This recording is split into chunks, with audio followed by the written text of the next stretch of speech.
আয়ারল্যান্ডের বিপক্ষে ঢাকা টেস্টে জয়ের দ্বারপ্রান্তে বাংলাদেশ। পঞ্চম দিনে অপেক্ষা শুধু 4 উইকেটের। টাইগারদের দেয়া 509 রানের টার্গেটে চতুর্থ দিন শেষে আইরিশদের সংগ্রহ 6 উইকেটে 176 রান।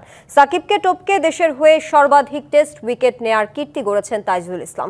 এদিন মিরপুর সাক্ষী হয়েছে আরও একটি রেকর্ডের। বিশ্বের দ্বিতীয় ক্রিকেটার হিসেবে শততম টেস্টে 2 ইনিংসে সেঞ্চুরি ও 50 করে পন্টিংয়ের পাশে নাম লিখিয়েছেন মুশফিকুর রহিম।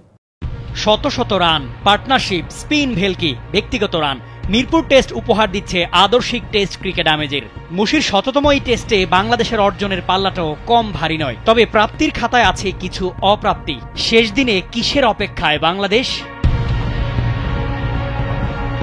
শততম টেস্টে 2 ইনিংসে সেঞ্চুরি করার গৌরব আছে শুধু রিকি পন্টিংয়ের। সেই শিখরে পৌঁছাতে পারতেন মুশিও, যদিও ইনিংস ডিক্লেয়ার করায় সেই পূর্ণতা আর পাওয়া হয়নি। আক্ষেপ আছে একাধিক সেঞ্চুরি মিসও।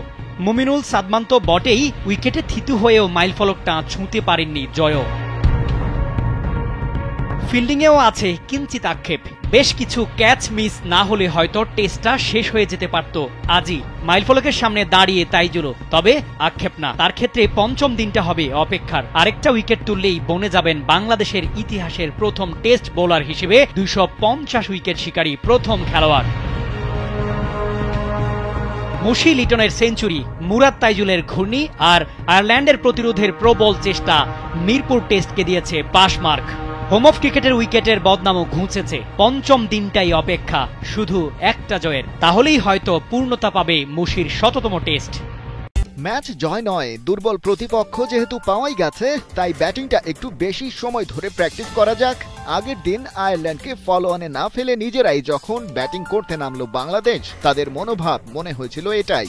কারণ বোলিংটা বরাবর